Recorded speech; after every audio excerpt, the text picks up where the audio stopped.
Alright, what's going on? Welcome back to the channel. For those of you who are new, welcome in. And in this video, we're going to be talking about PulseChain, the biggest airdrop in the history of crypto. So leave a thumbs up if you do enjoy this kind of PulseChain content. Be subscribed and let's get to 4,000 subscribers.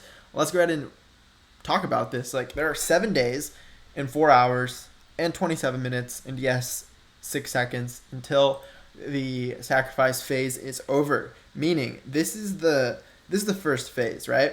And there are intermediate phases, but at the end of the day, we're close. I think this is the let me explain, right? First we have our sacrifice phase where money is sent, right? Crypto is sent to the sacrifice address, which currently currently it has $537 million. However, if you look at pulselead.xyz, these prices are calculated from the time the crypto was sacrificed. So at the time of the transaction, right, if you sum up the total amount of sacrifices, it totals about $660 million.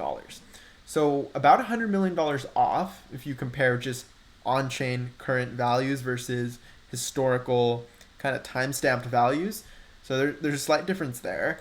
But for the most part, we have about $661 million that have been sacrificed so far. And this is only on the Ethereum chain. Remember, there's about $10 to $20 million on Bitcoin chain. I think about $2 million on the Cardano, right, in ADA. And if you distribute it across all of the chains, there are probably about $700 million total sacrificed.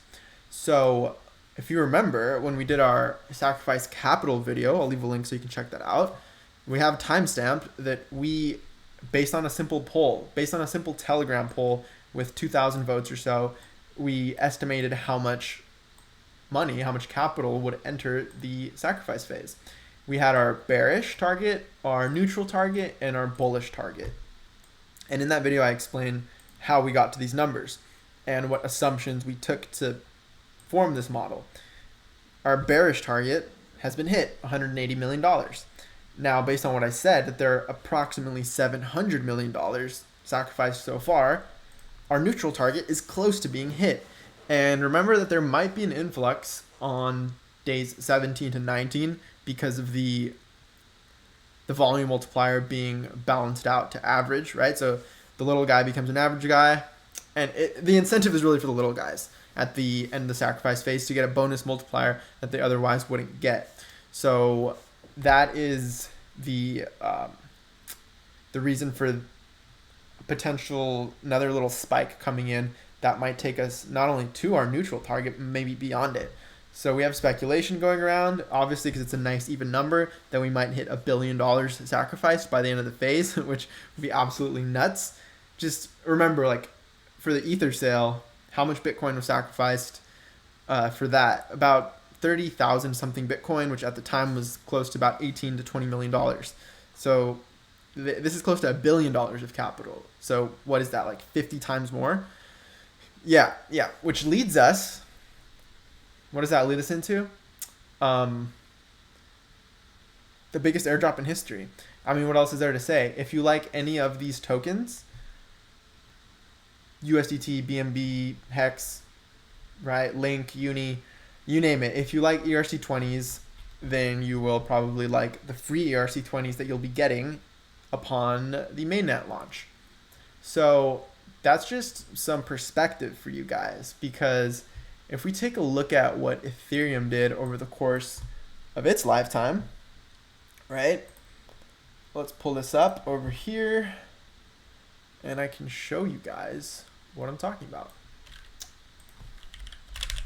ETHUSD on Kraken, I believe, gives you the most data. If we pull up a weekly chart, here it is, RSI, there you go.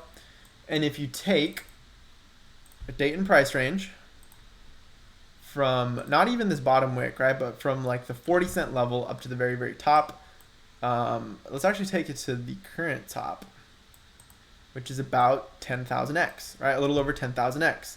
If you take it from wick to wick, it's closer to 30,000x. And if you want to just take it to this first peak, you're still looking at 10,000x. So in just a few years, Ethereum did about 10 to 30,000x. Now we know that Hex has already done like 3 or 4,000x. Now why do I bring that up? Obviously because we have the same founder creating PLS, and so, or the founder and the team, right? And so it's not hard to imagine a world where something like PulseChain and its native token Pulse, it's not hard to imagine a world where that coin performs similar to this. Not financial advice, your generic disclaimer for this video, but it doesn't seem too far out there given that crossover which I just mentioned, that it is beating Ethereum 2.0 to market with a better feature set being created by the founder who created a crypto that also went up 4,000x. You kind of see the pieces coming together. This is bullish, if you couldn't tell by this point. So 10,000x, that obviously would be insane. Something I want to point out, which I have pointed out before, but just for those of you who are new, notice how this wick came down to like 40 cents, right? Found a nice bottom there, and the actual wick down here was about 15 cents. Now let's look at this, right? I never shared this with you guys, but check this out. These are stats on the Ether sale.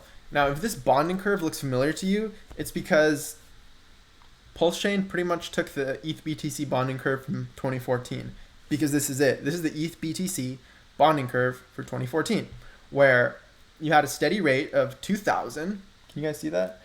Let me zoom in a little bit. Where you had the steady rate for the first about 2 weeks, where you got 2,000 Ether per your Bitcoin. And then, based on this curve, for the subsequent 30 days or so, because the whole phase lasted 42 days, it became more expensive, where you were only getting, 1977 ETH per BTC instead of 2,000, and then 1954, all the way down to the last day at which you got a rate of 1337 ETH per BTC. And so this isn't exactly a 2x, right? This is more like a 1.5x bonding curve, but 1.98x or whatever the PulseChain one is pretty similar. The curve is the same, it's just scaled a little bit differently. Now what we have here on the left is the actual ETH USD price. Now, and it's not necessarily a price because Ether didn't exist at this point. At this point, it was similar where you were just giving out value and the coin was yet to be launched. However, you could still extrapolate a rate based on, well, how much was Bitcoin worth at the time? How many Ether am I getting? So you can kind of get an idea of what each Ether is worth. And over the course of those 42 days, Bitcoin went from about $600 to about $474. So it was in kind of a downtrend, but more or less averaged around $500 or $600 per BTC. And therefore, based on the bonding curve over the same amount of time, you got an Ethereum rate of about 30 cents, dude. Like day one, 31 cents, dips down to 28 cents, 31.6 cents, down here to 28.5 cents, 28 cents. And remember, during this whole time, you have the price of Bitcoin kind of going down.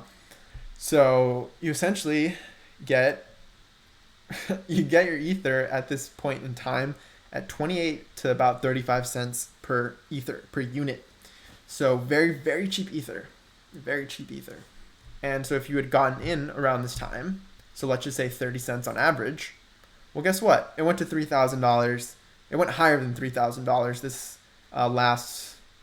last peak.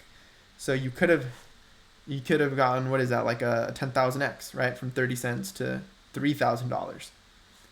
So a little over 10,000x, not bad. So if something is launching that is a fork of Ethereum, better in many, many, many ways, right? It's better, has raised more money, has a nearly identical bonding curve. However, it accepts more than just BTC, right? It accepts a bunch of chains with already close to $1 billion sacrificed. What else is there to say? This is more so a review, right, of what PulseChain is and the fact that you'll be getting all your PRC20s for free. So, I mean, this is pretty cool too. Look at this. If you look at I know it's kind of off topic, but it's pretty cool, so I wanted to point out that the sacrifice address currently holds 3.055 billion hex. And if you look at the top holders, doesn't this address look familiar? It is the 3.055 billion hex sitting in the sacrifice address, meaning the sacrifice address is now the top holder, top holding wallet of hex on all of Ethereum, which I think is a pretty cool milestone. So just wanted to point that out.